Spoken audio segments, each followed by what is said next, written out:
No matter if points are gained or points are lost, there will be much to discuss.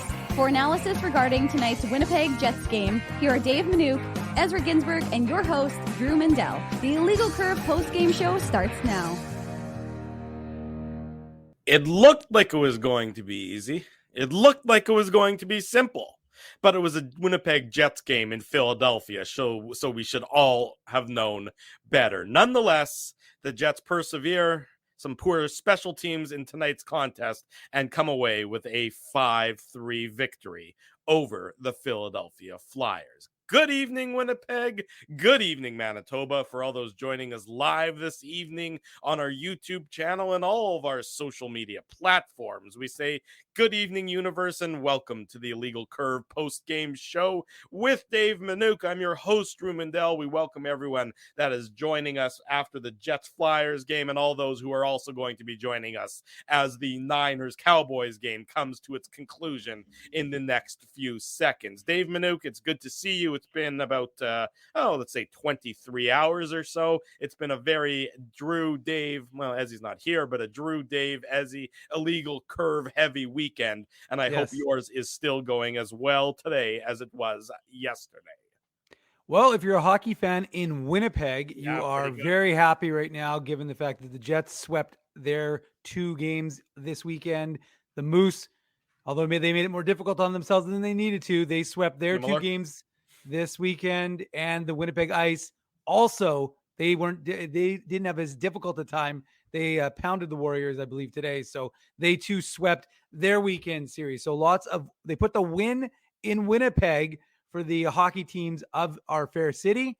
And so folks are feeling good. Folks are happy right now with all is well with the pro and junior team in Winnipeg.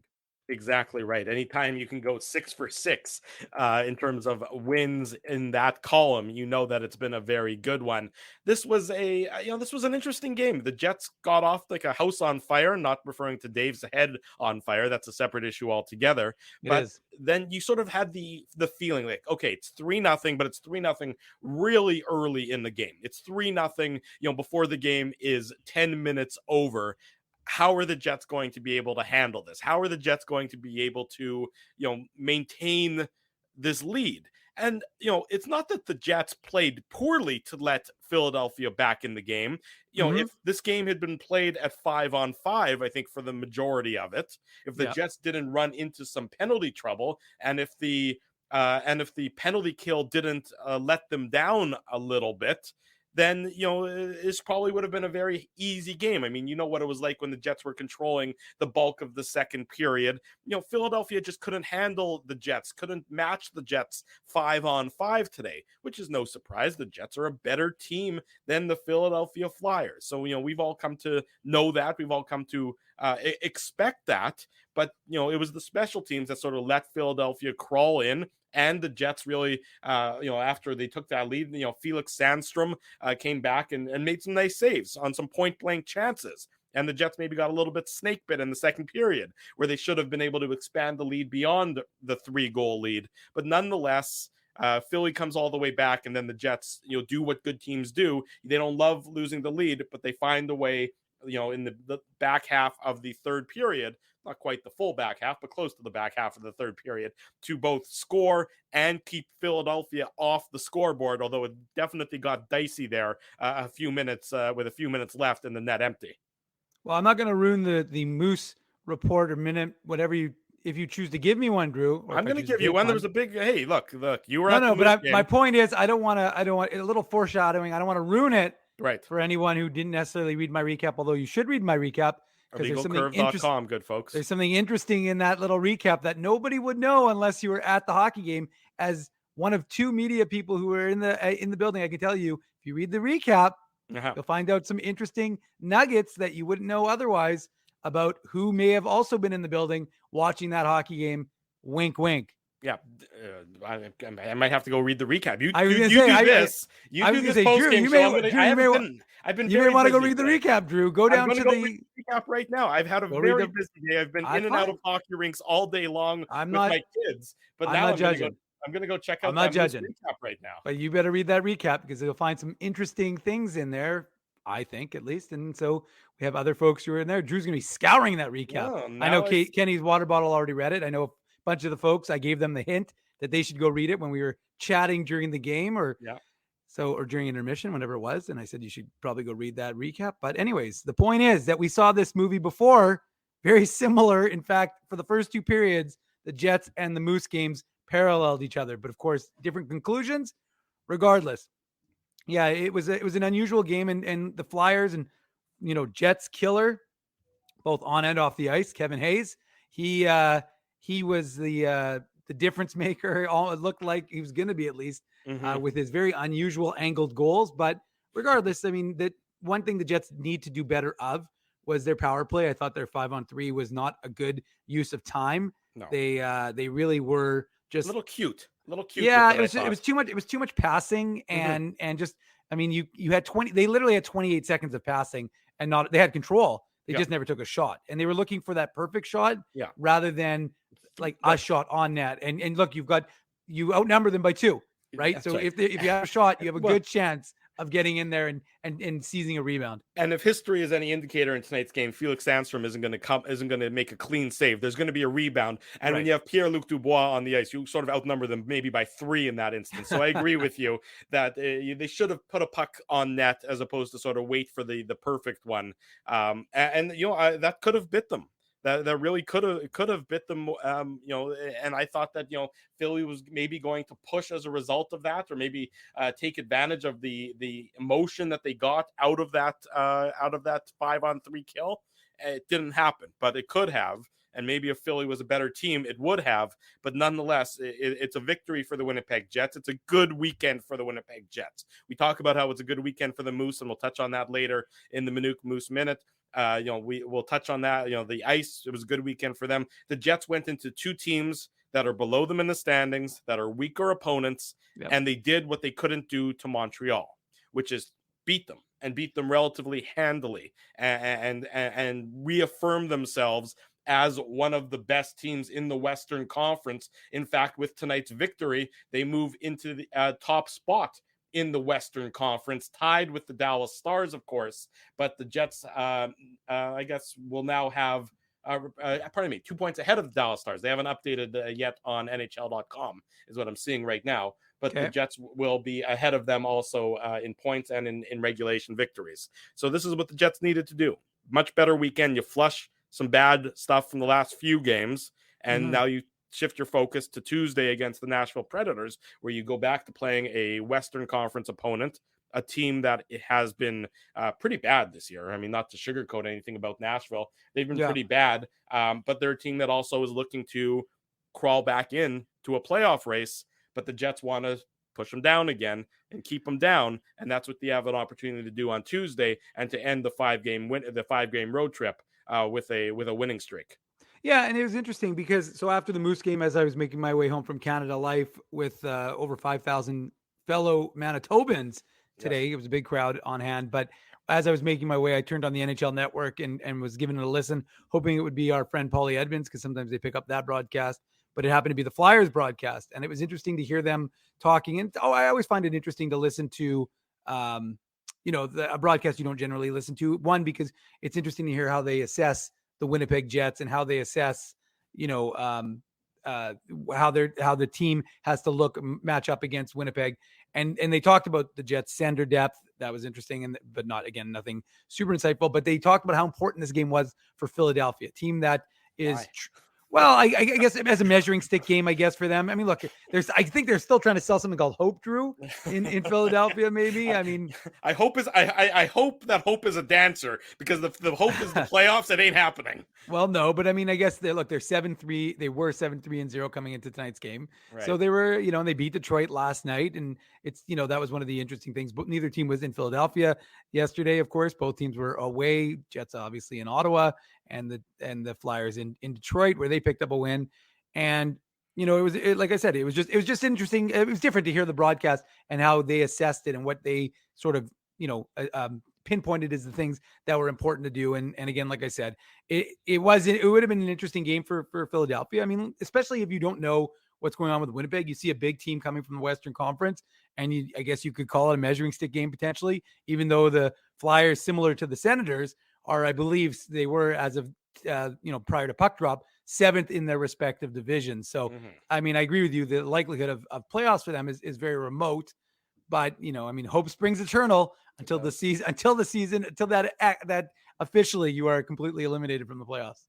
Yeah, it certainly does. And I get, but it would be an important game. Both teams on the second half of back-to-backs, as you mentioned. And yes, I'm being very facetious when I say that Philadelphia doesn't have a chance. When it would be certainly a high uphill climb, and this isn't a team that's dripping with talent. They have some nice players. I mean, Owen Tippett is still a very nice player for Philadelphia. Kevin Hayes, despite his struggles here in Winnipeg back in the day, is a nice player. He's got some positives. He's got 15 goals on the season now. A little one-dimensional, but whatever. Tony DeAngelo, whatever you think about his alleged dressing room behavior, is a good power play quarterback. They have some talent, but this is a Jets team that is more talented, and a Jets team that's playing better as a unit, and certainly has better goaltending, even with the battle of the backups. Like Felix Sandstrom is a young goaltender. I think he's got one win on the season, maybe one win in his NHL career, and he looked out of place, certainly, to start this game. I mean, the Flyers didn't start the game. It's, again, another good start for the Jets that we've seen, I guess, more of lately. Certainly the last 3 games, they've had good starts. Toronto on Thursday, Ottawa yesterday, here tonight. They've had a better start than we've seen for a lot of the season. And, anytime you can go up on a team 3-0 before the game is, before the game is 10 minutes old, you're doing something right. And that's what the Jets did. And that's why they feel good about themselves there. Of course, they don't love that Philly battled back and got, tied the game. But nonetheless, the 2 points in the ledger is what matters most.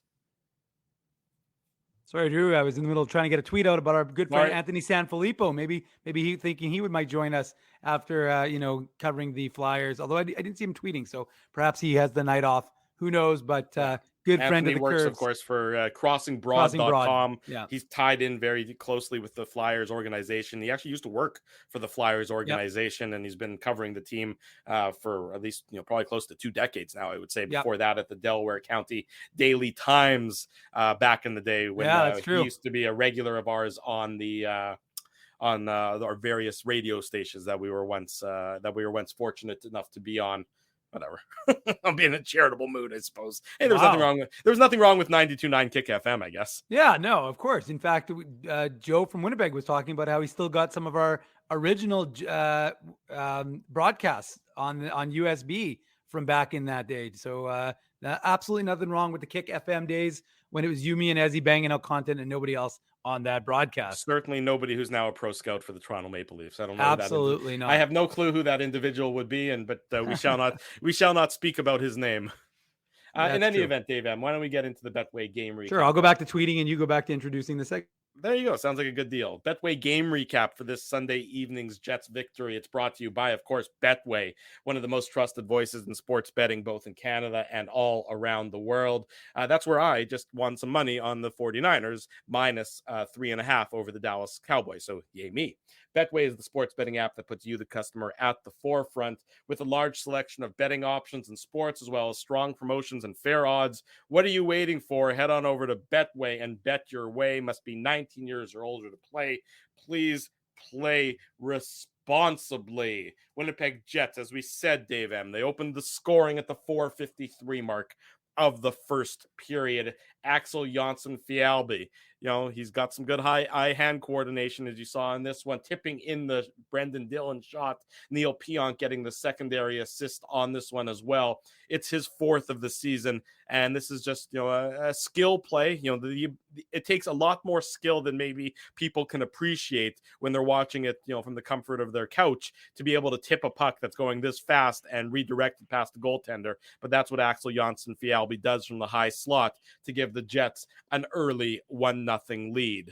Yeah, and it was a nice stretch pass originally by Neil Pionk to get out of the zone right from the Jets' end, and you've got to give these guys. Look, that's what I think. I don't remember who said it, but it was one of the first goals from the fourth line in a long time for Winnipeg. So you did You did need that. We've talked about it. Like Adam Lowry, he's a bit snake bit right now, obviously, after getting the Ginsburg guarantee on Saturday. We knew that was going to be the death knell of him scoring any goals. Never seen a player tear both of their Achilles simultaneously after they get the Ginsburg guarantee. Yeah, but, he's like, I got Adam Lowry. Oh, I beat the goaltender. I beat Forsberg, but I cannot beat both posts. Yeah. Somehow a puck that was magically going in defies the laws of physics to stay out of the net because of the Ginsburg guarantee, regardless. So you knew that the Jets, again, we Mark Scheifele scoring, Kyle Connor scoring, the top lines are scoring, they're producing. Pierre-Luc Dubois is in a small little lack of scoring. I think they said it was 6 games now, Drew, where he hasn't had a goal, but you're still getting contributions, but you needed to get it from that fourth line. And so when you get a guy like Axel Jonsson-Fjällby, who was actually, he played a big role in tonight's game, and Spencer had a good comment earlier about his various ways of making an impact. It's not necessarily a Gordie Howe hat trick, but it was more of an Axel Jonsson-Fjällby hat trick. And you shot block. I mean, the shot block that he sacrificed his body for, and I mean that hurt. You could hear that. You could feel that through the TV. Yeah, fortunately, it wasn't a Wheeler-esque shot block, if you all know what I'm talking about. I'm sure you do, but certainly talk about sacrificing your body to make a play. That's what he did there, and you could see the amount of pain that he was in after doing so. But Anthony says, by the way, Anthony responded. He said, let's do next week, boys. I'm out of town and wasn't at the game tonight. So there you go. Next Saturday, the rematch between the Jets and the Philadelphia Flyers. Seems like a good time for a date with Anthony. There you go. Exactly. Our buddy Anthony Sanfilippo will join us next Saturday. Who knows if Ginsburg's going to join us, but we really don't need him anyways. He takes Sundays off. He doesn't work on the Lord's Day. I got very confused when he said that to me. I just didn't understand what he was talking about, but that's a separate issue altogether, I suppose, in that case. Anyways, the point is you're right. It's absolutely a beautiful tip, and it's a critical goal. It gives the Jets that good feeling early in that first period. Yeah, exactly right. And the good feelings continue. Kyle Connor, his 24th of the year, assist to Cole Perfetti and Nate Schmidt. I mean, this is an absolute beautiful play by Perfetti to tee up Kyle Connor for our Seagram's shot of the game. A fireball. Tastes like heaven, burns like hell. I would drink this, of course, but it is dry January for me, so I'm not drinking this month, despite all other visual evidence to the contrary. Yeah, I'm like, what the hell? There we go. Nobody bought that I wasn't drinking anyways. Well, they would have been fine with it, Drew, if you would have said, I'm just no longer. But the problem is you said dry January. Yeah. But everybody who is in the show right now, I would imagine, was in the show yesterday, and they all saw you do the shot of the game yesterday. So it's not as if their memories reset, Drew. Yeah. People can remember more than, 24 hours ago, whenever we were last doing this show. Feels like we've done 300 shows this weekend. It does. So maybe that's the confusion, but regardless, I think people remember that you did it.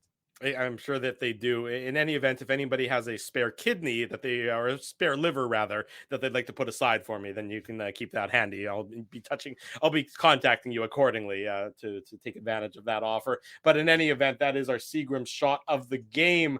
Kyle Connor, his 24th of the season, assist to Perfetti and Schmidt, and you just see a great play by Cole Perfetti to sort of look off the defender, and then feather it over to Connor, who absolutely wires it past Sandstrom. Just a fantastic play. As you can see, Perfetti's game growing and growing and growing as the season moves on.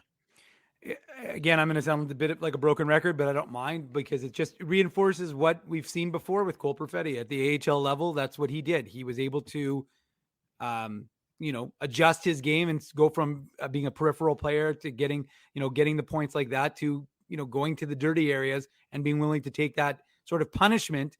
And you're seeing it at the NHL level. And that's not obviously what happened on this play, Drew, but it's just that world-class brain, right? And he's got to match, and his legs have to match, and everything has to get up to NHL speed, because NHL is another level, from the AHL. But that vision that this kid possesses is all world. And you saw, it's funny because when you watch it live, you're like, he didn't look at all. You realize that he did very, very, very, imperceptibly look just slightly with his right eye and see Kyle Connor there. And what a shot by Kyle Connor. I mean, that's his 24th goal of the season. And I said it, or when he scored, I thought he had 2 goals in his first 14 and he has 22 in his last 34, and he's still on pace for 41 goals. Like 41 goals when you have 2 in your first 14, one of which was an empty net, right, Drew? Neither of them were 5-on-5. And one was a power play goal, right? Yeah. So he had a power play goal and an empty net goal. He had 2 in his first 15 or 14, sorry. And now he has 22 in his next 34 to give himself 24 in 48. So, back on pace for 41, if my math is right. But he has just been remarkable at just how good he has been. Mm-hmm. and getting back to the Kyle Connor that you expect and so he's continued to do what the Jets need him to do, which is produce. And I like their use of him on the PK. I know that Kyle Connor doesn't often get lauded for his defensive abilities, but one thing that he's able to do is anticipate what skill players are going to do on the power play. And so you saw it, and I'm jumping ahead now to the third period, but there was that one play where the Flyers are pushing and they're trying to, I think, tie the game at that point. And, Kyle Connor anticipates the cutback, takes the stick, active stick, knocks it away at the blue line and gets the puck out of the Jets zone. So, the goal scoring, obviously very important for the Jets, but you need Kyle Connor to be doing a lot more than that. And, but in this instance, we're talking about his goal scoring, and that was a fantastic goal for the Jets to give him a 2-0 lead. It certainly did give them a 2-0 lead. That lasted 2 minutes and 17 seconds. Mark Scheifele, his 29th of the year, assist to Blake Wheeler and Nikolai Ehlers. This is one of those instances. Sometimes the secondary assist is poo-pooed as not being as important, and the secondary assist, maybe you don't get as much credit for the play. Well, this is all Nikolai Ehlers, and if you listen quietly, you can hear Sweet Georgia Brown playing in the background because Nikolai Ehlers, like, I stopped family dinner at this point. I called the kids over and said, "Kids, gather around. Let's sit around the fireplace." We don't have a fireplace, but let's sit around and watch what world-class skating looks like, because that's what this is. Nikolai Ehlers just goes around 3 players, goes around the net, and then sets up Wheeler, who makes a gorgeous pass to Mark Scheifele, who couldn't be more alone and couldn't have an easier goal than this one. The Flyers are all just watching Nikolai Ehlers. That's all they're doing. They're like, when's this guy going to stop? Because he better stop, because we can't catch him. And it was 3-0 for the Jets at this point in time, and the goal that you should see on all the highlight reels tonight, at least on if you close your eyes, you can see it on your own personal highlight reel. Okay, got it right now. And Drew, it really was, like you said, it was a world-class play from all 3, because Ehlers does what he does, which is, control the puck and move at a speed that most players, aside from Connor McDavid, can even try and emulate. And then he does it, and he processes the game at such a high level, right? And at such a fast level that he gets it over to Wheeler. And look, I know folks are quick to malign Blake Wheeler and whether he's 100% ready to be, the Blake Wheeler he was before he got injured, before he blocked the shot. But I think you can't take certain things away from him, and his ability to make a pass is still pretty good. Not 100%, like I said, but it's pretty. He knows, him and Scheifele know each other. They know where they're going to be, and you credit Blake Wheeler for making that decision, because guys sometimes hold on to the puck, and he didn't. He just immediately got it over to Scheifele. And look, Mark Scheifele, 29 goals. I mean, he's on pace for 50 for the first time in his career. His career high is 38, correct? So I mean, he's on pace now to hit to get to the 40 mark, to get to almost, I think he was at 49.5. So if you round up, if you believe in rounding up, then he's on pace for 50 goals this season. Pretty remarkable for Mark Scheifele. And again, part of the reason why folks are so focused right now, Drew, on the Jets adding, because you're having guys have such significant years in Josh Morrissey, Mark Scheifele, Pierre-Luc Dubois, and as a result, and that's something we'll talk about after this, not necessarily the game recap, but another instance where the Jets now have a 3-0 lead, courtesy of guys, the whatever you want to call it, the 1A, the 1B, I don't really care. But that line just doing what it needed to do, which is, I mean, it's really hard to, like, it's not like the way it was where you'd have a line and it would be, together for 10, 15, 20 games. You don't see it anymore. So as a result, it's really hard to be like, well, because I mean, Ehlers could be there and now he's here and there's all this tweaking. So it's just easier. Look, you got a 1A, you got a 1B there. That's a very good top 6, the top 6 that you're putting against most teams. Yeah. And I think that in this instance, with that incarnation, it's pretty damn good to see Ehlers and Scheifele and Wheeler, what they're able to do together. Well, I mean, I think I saw something online that Nikolai Ehlers is on pace for like 65 points. which is remarkable considering that he, what did he play? He missed 34 games or something like that with the sports hernia injury, somewhere in that vicinity. Maybe, I think it was 38, wasn't it? My number might be a little off. I'm drunk off Fireball. It could be 36, actually. I think we've all seen the evidence. I think it was 36. Whatever it is. I mean, you get, and everyone had him pegged for, the earlier, as the breakout player maybe in the NHL this season. And all evidence points to the fact that he probably would have been had it not been for the sports hernia injury. And you got to see it again today on just an unbelievable play here to set up Scheifele's goal. And the Jets have a 3-0 lead before the game is even 10 minutes old, which is a really remarkable effort and a remarkable start to the game by the Winnipeg Jets. Exactly what you want to do against a fragile opponent, a weaker opponent like the Philadelphia Flyers. Flyers fight back, though. They punch back. They punch back before the end of the first period at the 18:39 mark. Minute 21 to go in the first period. Ivan Provorov. We'll just talk about his hockey game. We don't need to deal with the other stuff. Ivan Provorov. That's because this is a hockey show, Drew. That's right. Third goal of the season, assist to Owen Tippett, and York gets the secondary assist as well. It's a hard net drive. Cam York gets the secondary assist. It's a hard net drive by Ivan Provorov, and it's a good play by Owen Tippett to put him in a good position.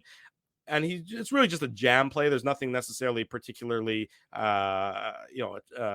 unique about it, but he goes hard to the net, and good things happen when you go hard to the net.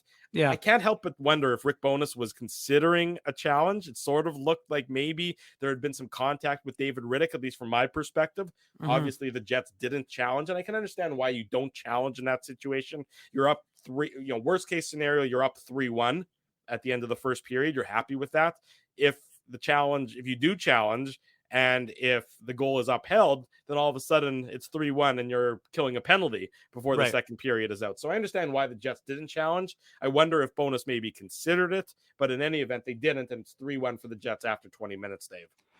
Yeah. I mean, look, it's, and again, like I said, it was funny for me watching that game thinking, ooh, deja vu. I've seen this story before where a team scores 3 goals in 10 minutes and then somehow it becomes a 3-1 game.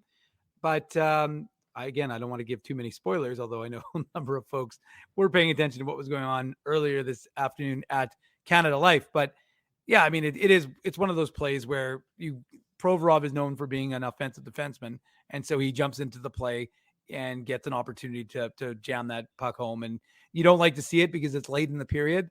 But, if you're the Jets, you're thinking to yourself, okay, it's not ideal, but at least maybe that provided them that wake up. That's what you're thinking, I would imagine. You're maybe getting the wake up call that may have happened in the second if you were laissez-faire. But instead, the Jets, get that late in the first. And again, like I said, you think to yourself, Philadelphia, like I said, they're the more desperate of the two teams because of the way they're positioned are. They want to get the iPads back on the bench. So they're trying to figure out whatever they can do to do that.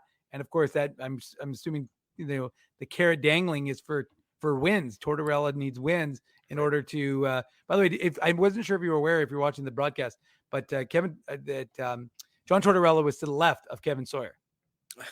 He said it a few times, did he? Just once or twice. I know. That's okay. So we all have, as somebody who talks a lot on this show, we all have our verbal crutches. I know. It was just funny. I just kept thinking to myself, I'm like, I don't know if he's to the left of Kevin, but I'm pretty sure he's to the left of Kevin. I'm not going to criticize him for that one. I understand. There's a lot of things that Kevin Sawyer. I'm not criticizing. I'm pointing out, Drew. I would point out the same your same idiosyncrasies as well. So good word. Fear not. I do have many idiosyncrasies. That's true. So that is a good word and well earned by you to use it in that case. 3-1 for the Jets after 20 minutes. Jets obviously controlled the first period. Were rewarded with it. And the second period started out very similarly, with the Jets, looking to expand the lead. They controlled, 64% of the possession at 5-on-5 in that second period, to go along with a lead in the possession in the first period. So, they just kept pushing and pushing, but they weren't able to get a goal to make it 4-1, to regain that 3-goal lead. And then late in the period, with Nate Schmidt in the box for interference, Kevin Hayes gets his first of the game, his 14th of the season, assist to Cates and Tony DeAngelo. We mentioned DeAngelo, a good power play quarterback. And all of a sudden, a game that the Jets have really been in control of by and large, especially at 5-on-5, becomes a 3-2 game at the end of 40 minutes, Dave. Yeah, and look, it's a power play goal, and it's a lucky bounce to Kevin Hayes, and he's at a very unusual angle and still manages to put it in on Rittich, who had himself a pretty good game. And look, especially, sorry, let me just interrupt you. Yeah. Especially in the first period. Yeah. The saves that he made in the first period, the Flyers had 14 shots in the first period, and a lot of them were on what I saw sort of as redirections or just sort of weird bounces, and he had to be sharp. I mean, and he was, I think numbers, the high danger were 12-6 after one. After one, the high danger chances, no, they were 5-3 after one, and high danger chances. They were 5-3. But I thought Rittich was sharp in the first period. I thought he was more or less sharp throughout most of the game, not just the first period. He gives up 3 goals, which never looks great for a goals against average. But I thought that a number of the saves, particularly in the first period, that he had to make, were of a important variety. They weren't world class. They weren't unbelievable saves, but they were solid saves for a guy who doesn't play all that often. Of course, he would have last played. When would have he last played? He played on a week ago. I guess he played against Pittsburgh. Did he play against Pittsburgh on the Friday? Yeah. No, didn't Hellebuck play on? No, because it was a back-to-back. The Buffalo, remember Hellebuck? Oh, you're right. Yes. Yeah. I think Rittich has played all the back-to-backs. He has. He's played all the back-to-backs, and I mean he's got a good record on the year now. 8-4-0, 2.62 GAA, and a 908 save percentage. So I mean, like, the reality is, what do you need? I mean, what have we always talked about? You need someone who's capable, someone who's going to be sufficient, and he made a couple of big stops. Yeah, you're right, Drew. So absolutely. I mean, that was significant, and so that's why, like I said, you don't fault him on that power play goal because Hayes is low. Yeah, and it's a very and the reality is also that puck squeaks to him almost unintentionally, and so it's a lucky bounce for the Flyers, and it gives them a little momentum because, again, it's a late goal in the period. So that's right. That is one of the things that you don't like if you're the Jets, is giving up that late goal in the second period, because it allows the Flyers to say, hey, we were down 3-0. We're now down 3-2 after 40. That's right. Exactly. The Flyers, a team, don't deserve to be down 3-2, considering that the Jets have really been in control at 5-on-5. I mean, how many chances did the Jets have in that second period where, they had good opportunities right from the slot? Many.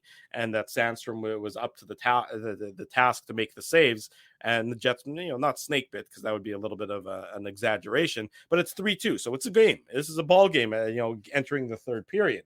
And then Kevin Hayes, only 2 minutes and 35 seconds into the third period, he gets his second on the power play of the game, his 15th of the season, assist to Frost and DeAngelo again. And again, it's sort of a weird angle. It's, I don't know that, it was sort of hard for me to tell on the replay. I don't think Rittich made the save and the rebound went to him. I think it hit the guys in front, and then it ricocheted to Kevin Hayes, and he had a wide open net to shoot at. Rittich is in position to make the initial save, but the puck then just takes this weird redirection, and Hayes makes no mistake. He knows how to score in the NHL, and he's got a pretty wide open net to do so at. And two power play goals for the Flyers have put them back into this game, have tied this game.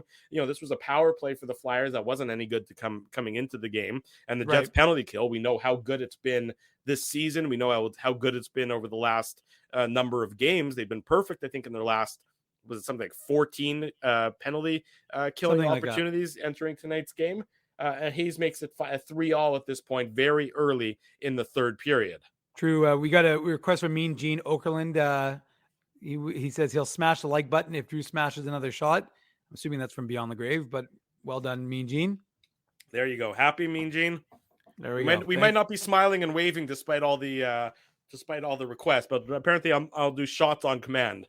There we go.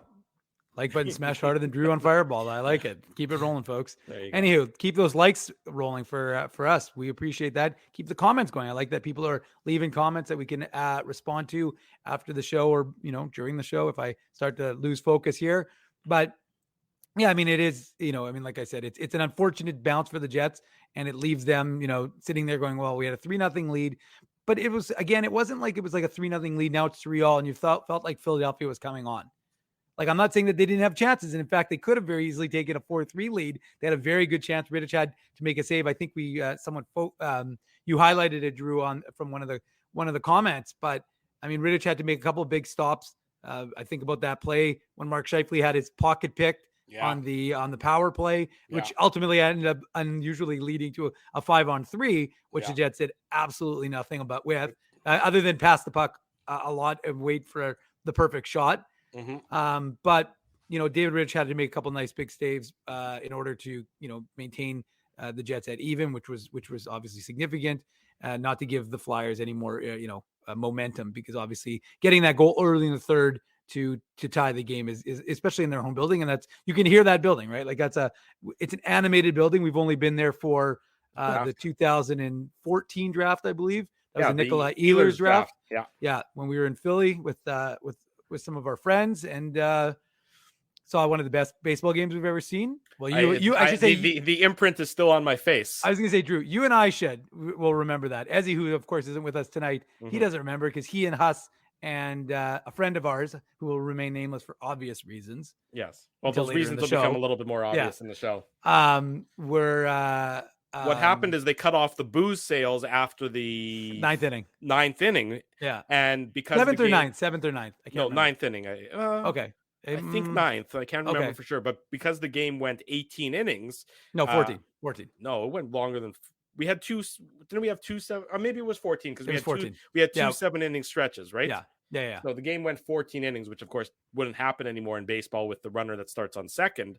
But they went to get more drinks, because God forbid they not have a. No, they didn't just, Drew, they didn't go to get more drinks. They left the game. They left the game. Who leaves a tied game in order to? Well, I'll tell you, Hustler, and Ezzy, and one other person. Yeah, and then they missed the home run ball, the walk-off home run hit by Chase Utley. Yeah. Okay, Chase Utley, which ricocheted off the steps, the seats sounded behind like us. A bomb went off. Yeah, I'm standing there. I'm waiting. I'm like, come on, I'm going to get this. I'm an outfielder. I can do this. I was like, oh, that's too high. I'm out. I got nothing. It's going to break my hand. I'm out. I moved. Yeah. So it ricocheted off the seats behind us. And then in the scramble to get the ball, it hit the seats behind us and then bounced right off of my face. And long story short, to your credit, Drew, you dove for it. It's true. I did try and sacrifice myself for it. Yeah, you dove for it. Like I mean, honestly, it was like watching Newman, like when he was going to get the fur coat and running up the tree. That was Drew going for that ball. It's true. I'm not sure it was the smartest decision I've ever made in my life. Maybe not. But I didn't get the ball, but I did get a fat lip. So, win-win, and you guys get a story for the rest of your lives that you get to tell. As you can see me, if you watch the replay of that home run, you can see my body sort of hit the ground very faintly. There you go. There's the guy who got the ball. There's the ball, and there's me, the guy holding the ball up against my lip. There you go. So there you go. I'm glad that Dave has at all times has ridiculous photos on at his fingertips on his phone. I had to do a quick search, Drew, but I got it eventually. I knew you would have it. That thing, that phone of yours is a lethal weapon. It really is. It's scary. It should never fall into evil hands. Absolutely not. Anyways, sorry, we could tell stories about Philly all day long. So let's keep rolling. Anyways, 3-3 at this point in time. So the Jets have managed to take a 3-0 lead and blow a 3-0 lead, but then they get the game-winning goal at the 8:44 mark of the third period. Carson Kuhlman, his third of the year, assisted Dylan DeMello and Brendan Dillon. Not the line that you would have expected to score the game-winning goal. It's a strong net drive by Carson Kuhlman. It's a bit fortuitous as well, yes, but he gets full credit with the no. Smith says, Drew, with the no move Kucherov for the winner. It's right. I mean, but you know what? He gets credit for going hard. For going hard at the goalie, and the goalie for not being that great of a goaltender. The puck sort of goes right through him and into the net. It's not a great goal by any stretch of the imagination, but it's a great goal from the sense of the Winnipeg Jets retaking the lead, and it's a great goal from the sense of Carson Kuhlman getting rewarded for hard work, and that's what he did on this one, Dave. Yeah, absolutely. He uses his asset, right? What's his biggest asset? Now, as an aside, and I had a little chat with the folks. There were about 7 or 8 people in the chat during the game. Yeah. And then I took this to Twitter as well. And it seemed like across the board, I think I had one person say, no, But every time, and oftentimes I will admit when I'm watching or listening to a broadcast, may have had my head down because might be tweeting, writing something on illegalcurve.com. So I'm not necessarily fully watching exactly, There's a but lot I'm going on. listening. So, but anyways, so then I hear Tucker Poolman, not Tucker, but I hear Poolman for Kuhlman at least 4 to 5 times in a broadcast. And I was curious to know how many other people, every time Dan Robertson says Kuhlman, hear Poolman.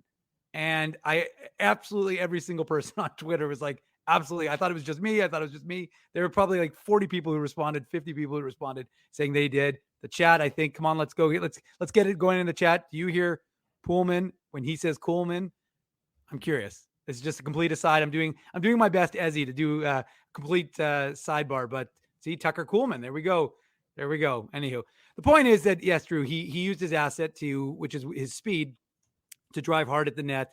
He got just demolished behind the net by the Flyers. I mean, he not only did he get demolished, it was almost like he got picked up and like it was, speaking of wrestling, like he was thrown to the ground with after that hit. So good on him for obviously getting up and scoring a critical goal. And yeah, I mean, it was funny because I had to go back and watch the highlight because I was like, or the replay, sorry, because I didn't think he had shot the puck when 5-hole. I think originally my first impression was he didn't. And then of course that was confirmed when I watched it on the replay. It was more just slid along on the ice, went 5-hole and ended up being the game winning goal. So it's a bit of insult to injury for the Flyers, but yeah, I mean, it was, it's good for Carson Kuhlman. His second goal as a Jet, third of the season, and again, you get some depth scoring, huge for this club to be able to get that, especially in a back-to-back, especially what have the Jets played now? Like, was that 4 games in 6 Honestly, days or something like that? I was thinking, I think I was even talking to somebody last night, or I was just thinking about it, some point today. It seems like the Jets have been playing 3 and 4 nights for like the last month. Yeah. It just seems like it's been 3 and 4 nights for forever now. Yeah. And you can understand why. I mean, I know I'm looking forward to the 10 days off right after the St. Louis game next Tuesday. Yeah. I'm sure the Jets themselves are looking forward to a little bit of time off because it's been a incredibly busy stretch, and they're coming through this stretch by and large smelling like roses. And that's, winning tonight, winning last night in Ottawa, it means you're 2-2 on the road trip. You got the 1 game left in Nashville. So, if you can take care of business there and you finish your 5-game road trip with a 3-2 record, well, then you come home, you got 3 games to go, and then you can sort of breathe. Then you got that 10 days off where you're going to relax. You're going to get away from the game for a little while. And you're just going to be able to, you're not obviously going to heal all the wounds that you're facing over the course of a lengthy season, but it's almost like a line of demarcation between, the not the first half, because it's more than the first half, of course, but the first segment of the season, and then the second segment of the season from now through what the Jets hope to be a lengthy playoff run, of course. There you go. What did Upside Down fan? He said Utley Homer shared. I'm not sure if that where you shared it, but in any event, I hope you shared it where people can see the walk-off homer that ended with a ball careening off my face a little bit. The Jets end up winning 5-3. Kevin Stenlund gets his third of the year into the empty net, assist to Pierre-Luc Dubois. The Flyers pulled the goalie with about 2.5 minutes to go in the game. And, yes, it was 2 minutes and 13 seconds to be exact. And they had a lot of zone time. Yeah. And there was one opportunity where it looked like it was maybe Adam Lowry's behind that kept the puck out of the net. It was sort of unclear to me which player in particular it hit, but the Jets were able to not give up the tying goal. And then eventually they cleared the zone, and Stenlund, who has been doing sort of yeoman's work for this team for a long, long time, ever since he came back, or ever since he's become a regular in this lineup. He does a lot of the unheralded sort of things, and he gets rewarded here with a goal into the empty net, and the Jets will gladly leave the city of brotherly love with a 5-3 victory on this Sunday evening, Dave. Yeah, I mean, this is what you needed to do, which was, even that road trip out. So now you've got 2 wins, 2 losses, and an opportunity to take it home against the Nashville Predators. I think they said on the broadcast that tomorrow's a day off. So, and the reality is, even though, I mean, it's funny, it's like you can see both sides of it, but they're not practicing a lot. In fact, I think they've had like 2 practices in like the last month. And obviously we know why, because they've been playing so much, but they have been getting a lot of days off. And so, they'll be in Nashville, nice city to get a day off in. You can walk around, get some, enjoy some things. And we spent some time in Nashville, Drew, of course, a couple Septembers ago. Perhaps they can find my dignity while they got their day off. That would be nice of them. If they can also look in New Orleans, if somebody can swing by there. I was recently there. That would be great of them as well. Yeah, Drew loses his dignity a lot. So if you find Drew's dignity, please call the following number. I also explain why I need a liver as well. I'm not sure if there's a correlation there, but in any event. Anywho, so the point is that the Jets, do what they needed to do. And like I said in the broadcast, interesting that the Jets obviously the Jets only play in Philadelphia once a year and didn't obviously during the All-Canadian division. But the fact is that the Jets haven't won very often in Philadelphia. Of course, we always think back to that 9-8 game in the first year. And then I think the last game they won, which was that January 31st, 2012 was a 2-1 game. I think I saw someone say, so I mean, that's a long time ago for the Jets to have gone in their last win in the city of brotherly love. So they're feeling good about themselves, and it's an important win, even if it's against a quote lesser opponent. What have we talked about? What have the Jets managed to do every time they've been up against a lesser opponent for the most part this year is win. So they've got another win. They're 31st of the season, comes in game 48 for them. And I like to keep track, Drew. You keep track of that one, my boy. Last year it was in game 66 when they picked up win number 31. So they're well ahead. And I know people say, well, why are you talking about last year? Well, remember, this is largely the same team as last year. And now they've got 31 wins in 48 games versus 31 wins in 66 games. Pretty significant turnaround for this Winnipeg Jets club. Exactly right. So the Jets move into a tie with the Dallas Stars in the Central Division. Both teams have 63 points, 9 up on the Minnesota Wild. The Wild, of course, had been creeping closer and inching closer. The Wild lost a couple in a row, though. Yes, they have. They've lost 2 in a row. They have 3 games in hand, the Wild do, but the schedule's going to obviously get a little bit, the games played are going to tighten up when the Jets have that 11-day off break. And the Minnesota Wild now, again, some more breathing room between the Jets and the Stars, and then the Minnesota Wild. And then, of course, the Colorado Avalanche, who've won 5 games in a row as they continue to climb in the Western Conference playoff race. That's the Betway game recap on this Sunday evening. It's brought to you by Betway. It's simple, fun, and safe to bet with Betway. So head on over to Betway and bet your way. Must be 19 years or older to play. Please play responsibly. When we come back on the Illegal Curve post-game show, more on tonight's Jets victory in Philadelphia. We'll read some of the post-game comments. And, of course, the shenanigans that are the various Illegal Curve contests still to come. And a Manuk Moose Minute as Dave recaps everything that happened in downtown Winnipeg. The Moose victorious this afternoon as well. It's shortly before 9:30 in the evening. Don't go anywhere. Drew Mindell, Dave Manuk, the Illegal Curve post-game show rolls on this Sunday evening. Jerry Seinfeld, Chris Rock, Jon Stewart, Dennis Miller, Brad Garrett, the biggest acts and all the up-and-comers. They've all made their mark at Rumors Comedy Club, North America's longest-running independent comedy club. Rumors has kept Winnipeg laughing for over 25 years. When was the last time you laughed out loud? Make it a great night out with friends or book your office or birthday party, even a fundraising event at Rumors. Get all the details and dates on upcoming shows at rumorscomedyclub.com. He winds up. Oh, looks like Ezzy took that one right in the choppers. A blistering fast puck hurts like HE double hockey sticks. That's why I let the pros at Linden Market Dental Center turn my yow into wow. Get your brilliant smile back with state-of-the-art restorative and cosmetic dentistry from real pros. And remember, always wear a mouth guard. Now that's solid on ice advice. Learn more at lindenmarketdentalcenter.com. Creating smiles for life. Whoa, Ezzy, everything okay? You look stressed. Of course I'm stressed. We're moving, the house is upside down, the kids failed miserably at packing the fine china, and my life is in chaos. Chaos! Yes, that does sound like a problem. What am I going to do? Ezzy, relax. Rolly's Transfer Moving and Storage is the answer. With 60 years of experience in moving Manitobans and a track record of exemplary customer service, one call to Rolly's and your stress is gone. No job is too big or too small. Just visit Rollies.com and they will take it from there. Thanks, Dave, and thank you, Rolly's Transfer Moving and Storage, online at Rollies.com. Dave, My man, why are you in the car already? It's hours until game time. Drew, it's because I'm stressed out right now, driving around downtown Winnipeg, looking for a parking spot, and I'm not finding one. I've lost Ginsburg. I don't even know where that guy is right now. Dave, haven't I taught you anything? Do what I do.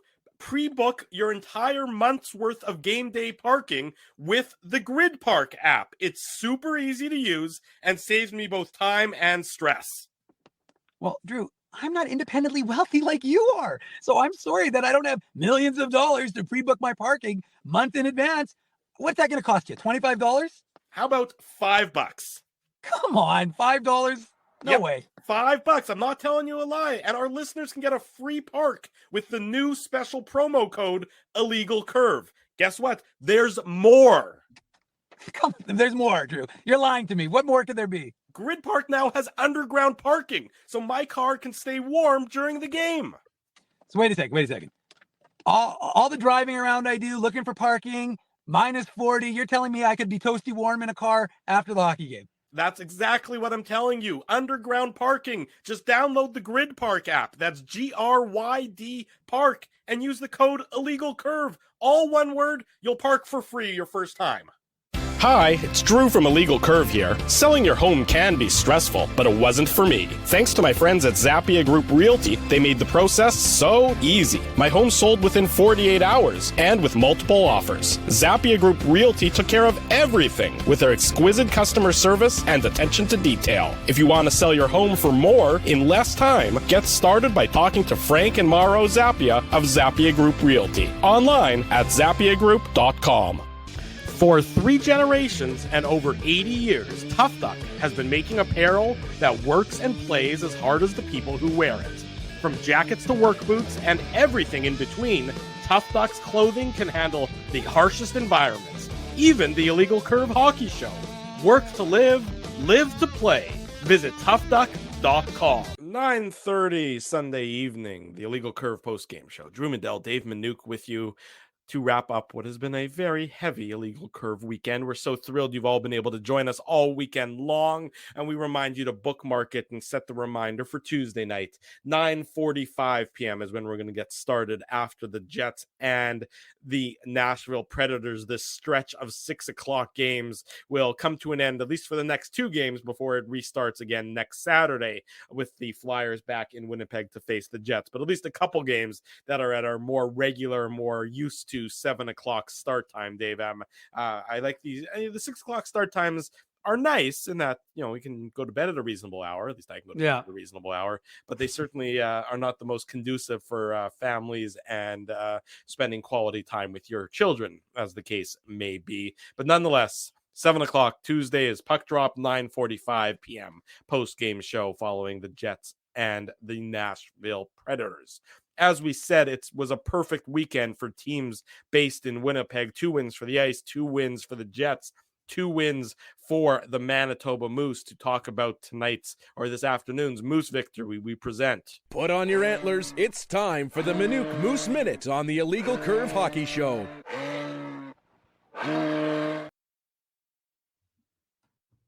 That would be for me, right, Drew? That's my cue? That's your cue, yeah. My time to shine? That's your cue. Okay, well, I made my way downtown Winnipeg today with 5,000, some 200, 300 other Manitobans who are going to check in. Tons, as Ezzy pointed out. It's youth hockey in Manitoba this weekend. I don't want to say it wrong, Drew. I don't want Ezzy to be upset with me. That's part of a Hockey Manitoba initiative, so I got to make sure I say it right. So let me. Did he send you a read for you to do this? No, he didn't. I took a picture of the thing. So it's minor hockey weekend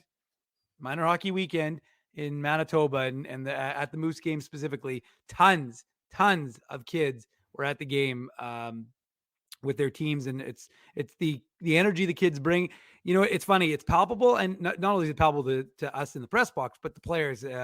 Everybody, Dominic Toninato, who I spoke with after the game, Ashton Sautner, and assistant coach Eric Dubois, who I asked it before he got started if he was a little sick talking to me. Although he said he looked at me kind of funny. I said, "Yeah, but you're also 2-0 talking to us, so you might want to consider that to be a bit of a when Eric joined us on Saturday morning's Illegal Curve Hockey Show, and if you haven't seen that, folks, go check out the replay of Saturday's Illegal Curve Hockey Show where we were joined by Eric Dubois. We started off the interview by talking about how the Moose haven't been able to get anything rolling. It's been win one, lose one, win one, lose two. Yes. Comes on the show, they win 2 in a row. I'm not saying we deserve all the credit, but but you're not saying it. So Yeah, you're not saying that. And remember, this is not against some, average team. This is against the top team in the Central Division, the Texas Stars. So the Moose, of course, were up 4-2, ended up winning 5-4. Beautiful overtime goal by Declan Chisholm, the 2018 fifth rounder for the Winnipeg Jets. And the only change in this lineup from tonight's game was Oskari Salminen started instead of Arvid Holm, and Isaac Johnson came out in favor of Braden Burke, who was signed on a PTO. It was Jimmy Olney bobblehead game. So the first 3,000 fans in attendance got a Jimmy Olney bobblehead, the captain of the Moose. He is working his way back to a return to the lineup. He's been obviously out since we reported that back in July of the summer, where he had suffered an injury. And of course, that's kept him out of the lineup for some time. And the Moose started off hot. And no surprise, it was the line of Toninato, Limoges, and Tyler Boland. Those three combined for the opening goal. Real nice play, actually. Dean Stewart, Portage la Prairie's Dean Stewart, deserves some credit because he kept the puck in the Stars zone. And then the three did a nice little tic-tac-toe, ending with Dominic Toninato, 7th of the season, to give the Moose a 1-0 lead. 21 seconds later, pair of Jets prospects, Daniel Torgerson, the 2020 second rounder from Sweden. He buried the rebound, his second straight game with the goal. And I think it's his 5th goal overall of the season. And it was created, of course, by the big frame of Henry Nikkinen, the 2019 4th rounder, a player I always tell folks pay attention to. He's going to be a good one, I think. He creating some havoc, and then Torgerson put that one home. And then Leon Gavanke, about 5 minutes after that, I think, he let it rip from the point to give the Moose a 3-0 lead. Sound familiar, Jets fans? Because it happened earlier in the day within like a 10-minute span. That was Leon's 9th goal of the season, and it chased Anton Khudobin from the Stars net, the veteran goaltender. He was done after giving up 3 goals to the Moose. And then sure enough, much like that Jets game, the Stars started to whittle away at that lead, made it a 3-1 game. Similar goal to what we saw the other day in Ottawa. Quick one off the face-off, gave the Stars some life late in the first period. So now it was 3-1. Sure enough, they scored again in the second to make it 3-2, and would tie it up 3-3 late in the third period. So not dissimilar, but also, of course, different from the Jets game. This game, of course, would require overtime again, and Jeff Malott hard and heavy in the corners. And it's, it's funny. I had someone ask me if there's a new strategy in overtime, because it seems like the overload the puck rather than, stay man to man. And for the most part, I think it was just a mistake, because the Stars were man to man, and then all of a sudden they just swarm Malott, who fed the puck to Dominic Toninato, who was wide open in front of the net, and Toninato scored the OT winner, his second of the game, improved the Moose to 21-13, 2-1 on the season. And of course, left all the fans home, sent all the fans home, happy with their Jimmy Olney bobbleheads, and second Moose win of the weekend, and gives that team some momentum as they get ready for the final series of this 6-game stretch next weekend against the Toronto Marlies. There you go. Good victories for the Moose this weekend as the team looks to get on a roll. And Dave M, of course, has it all covered. Now, Drew, on legalcurve.com. I was going to ask you, who was in attendance that people should have interest in, or at least should have their eyebrows perking up a little bit? Who was in attendance at this afternoon's Moose Stars game? That's a good question. I was going to tweet it out, and I'm like, you know what? Forget it. None of these other guys show up at the games. Why should I give away this information for free? That's right. So if you want to read about it, you go to illegalcurve.com. The only place you can credit, illegalcurve.com, because we were the ones who reported it. So anywho, Jarmo Kekalainen, the GM of the Columbus Blue Jackets, and good friend of Illegal Curve, been on the show a couple been on of our times show back in the day. Yeah, and he was about 5 feet away from me, and one of his scouts or player development guys, and then you had 2 from the Bruins as well. So I'm not sure why the Bruins would be scouting the Stars and Jets. Maybe they're trying to get information on potential Stanley Cup opponents. I'm not entirely certain, but you wouldn't think that either of those organizations will be making a trade. But I mean, again, it's not entirely, sometimes we don't know how these teams are crisscrossing the globe in their scouting. But Columbus, again, is an interesting one because, of course, there's a number of players. Of course, a lot of the people in the chat who were reading about it and we were talking about it, they're joking about whether Patrik Laine was coming back to Winnipeg. I said, that one I'm not so sure about, but there are a number of players. Gustav Nyquist was a player that was mentioned by Frank Saravalli the other day. Yeah. And then Gavrikov, the defenseman, was another name I think wasn't he mentioned by? He's been mentioned. I mean, he was mentioned last year. The Jets might have had interest in him. Yes, he's definitely a guy who's likely to be traded at the deadline or before the deadline. Sort of a very stay-at-home sort of style defenseman. Yeah, doesn't make a lot of money. Would be an upgrade on a lot of teams' back ends. But it's interesting. Columbus is in Calgary tomorrow. So you wonder if Kekalainen was traveling with the team. They were at home yesterday. So you wonder if he decided to stop in Winnipeg just to get a glimpse at the Moose, or maybe the Stars sort of, kill two birds with one stone, assuming that he was traveling to Calgary to be with the team when they face off tomorrow night in Calgary. And worth noting that the Bruins are the only one, the Blue Jackets weren't here yesterday. Right. So there was no Blue Jacket, like Jarmo Kekalainen, and he flew in specific for today's game. They just came in for today's game, which is a little bit unusual in the sense that you tend to kill two birds with one stone, 2 games in case see them both. Right. But anyways, like you said, maybe he's going to head off to Calgary next. Anywho, point is that, look, I mean, remember when we were seeing, what's his name?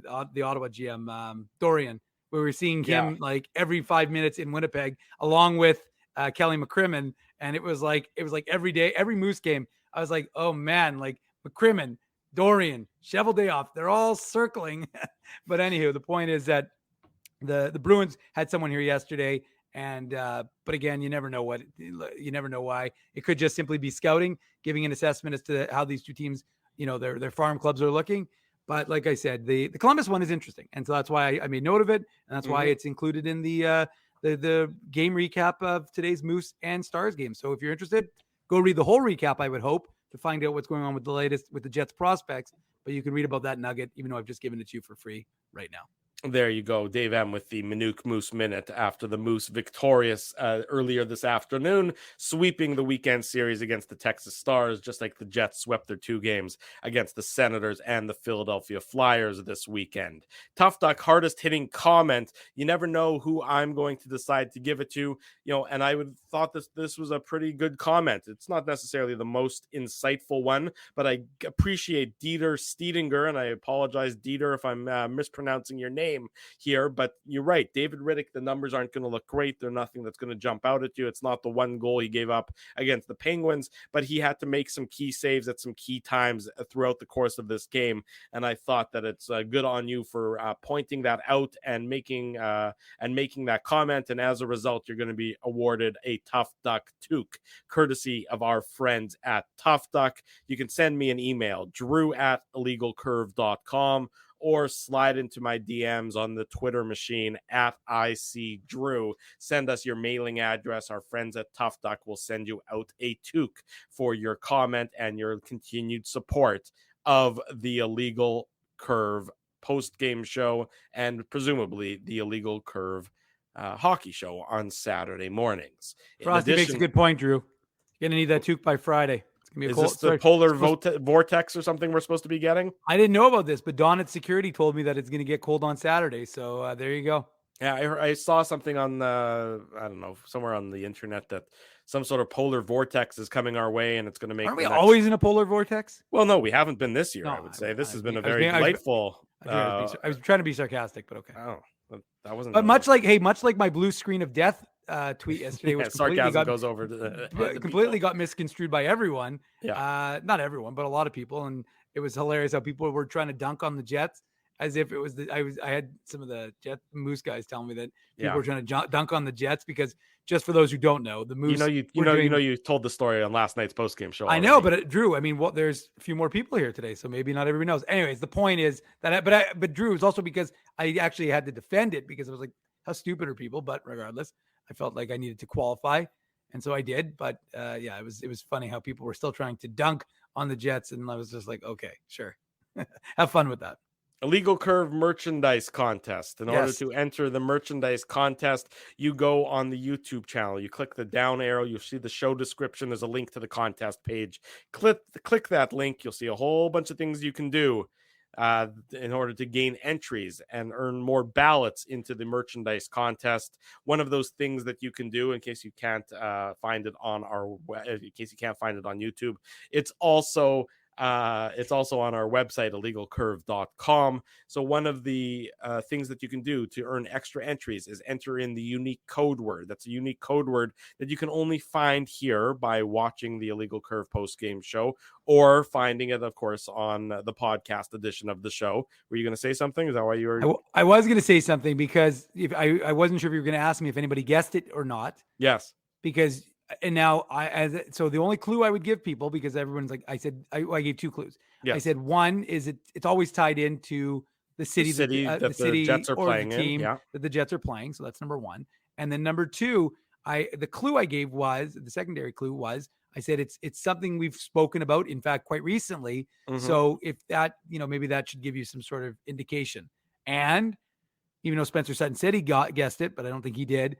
Only one person, Joe from Winnipeg, was able to read it, reach into my mind and figured out what that code word was. So that just goes to show you that makes me, that warms my heart, because it means that Joe listens.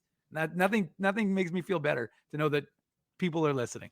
There you go. So the unique I wish it was Clubber Lang, though. It wasn't Clubber Lang or Philly cheesesteak. But it's close to Philly cheesesteak. In fact, it's Philly Dan. Philly Dan. Now, explain who Philly Dan is, Dave. Well, actually, I could explain by picture. Oh, good. I'm glad you have visual. We got a visual element to today's show as well, in addition to the constant visual element that is this show being on YouTube. Yes. Well, sorry. Hold on 1 second. Uno momento, por favor. You don't have it handy? Come on. What kind of amateur hour is this? I did before, but then somehow I screwed it up. I don't know. You screwed it up when you had to get the picture of the ball hitting me in the face, and that guy. Yes. That guy's not Philly Dan, for the record. We don't know that guy's name. No, although we did remember we ran into him. Did we run into him after? Or we ran into somebody else who was like, no, someone else who recognized you as the guy who got hit in the face, which was the funniest part. Remember, the guy's like, weren't you that guy? And then he took a picture with you. Don't you remember, like, after we were leaving the stadium? I think I was concussed. I don't fully remember a lot from that evening. Yeah. I did get sort of trampled by people, so that and get a ball hit in the face. So things were a little blurry until the next morning. Who doesn't like a good trampling? Okay, well, hold on. So just so in case anybody's wondering, there's Philly Dan. And by the way, really can't see anything there. It's not a good photo. No, you can. Watch 1 second. Philly Dan with a young Ezzy and a young Drew. Okay, so in case anybody's wondering, Philly Dan is a character that Ezzy and I, when we were in Vegas randomly with another buddy of mine, because Ezzy and I, even though we travel well together, had never gone to Vegas before. Yeah. But my buddy and I were going to Vegas, and somehow Ez kind of joined the show, and I don't remember how he got involved, but anyways. It was the beginning of a beautiful romance between you and Ginsburg. He hasn't left you alone since.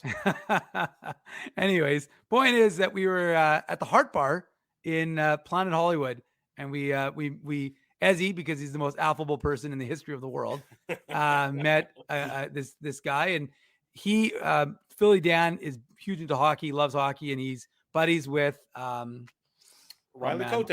Riley Cote, yes. I was going to say, I blanked for a second, but he's buddies with Riley Cote. I can't believe I pulled that out of my ass. Who's an assistant coach with the Philadelphia Phantoms, or at least he was. I think he still is, but he was, and he's a buddy of Dan's. So we started chatting with Philly Dan, and somehow we kept bumping into him periodically. My other friend and I would bump into him in Vegas from time to time. And of course, in 2014, bringing it all back, when we were at the draft, we went to the baseball game with Philly Dan. We hung out with Philly Dan.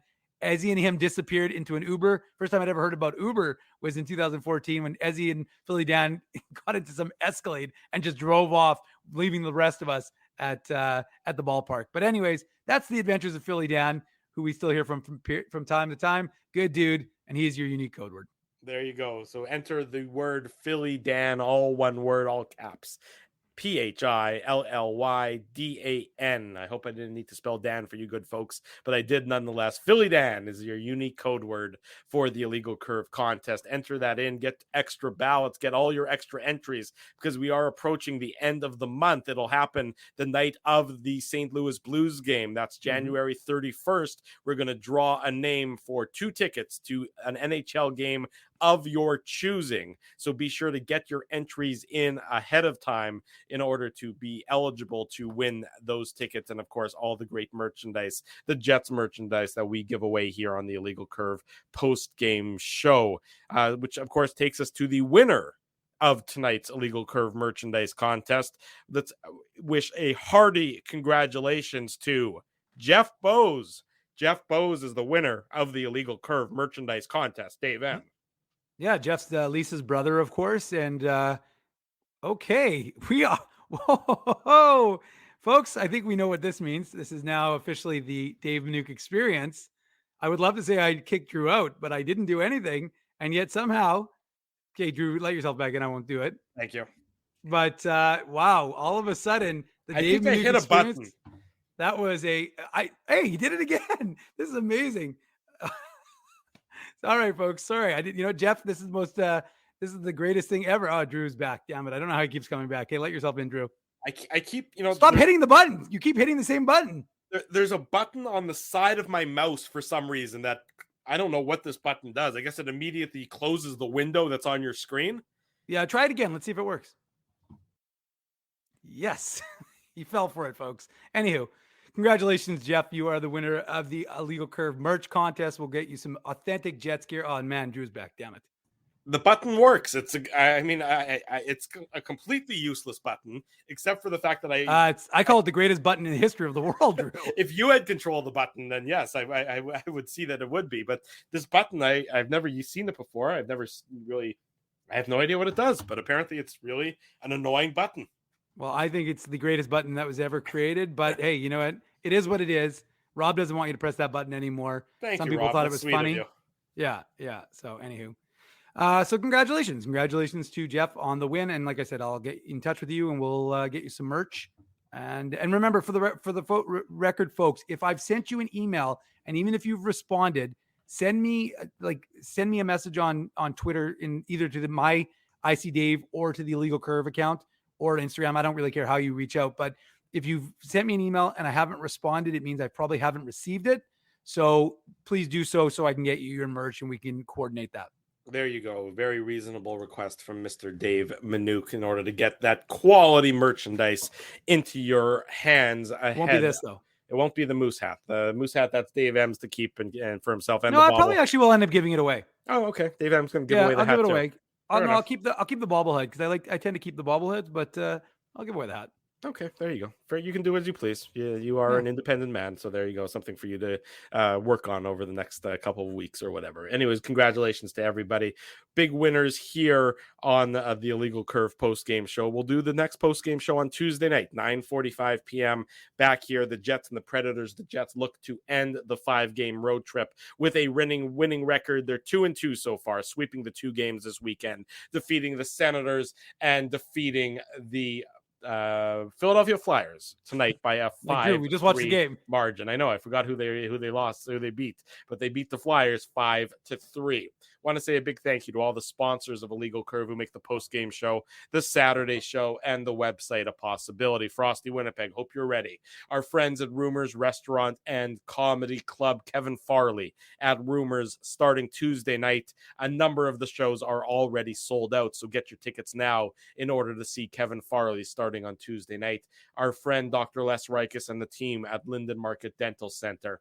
Frank and Mauro Zappia of Zappia Group Realty. Betway, our good friends at Betway. Tough Duck, they give away toques left, right, and center. We thank them all the time. Our friends at Boston Pizza, Seagram's, here's some Fireball, Rolly's Transfer, Grid Park, and The Keg support these fine businesses because of their continued support of Illegal Curve Hockey.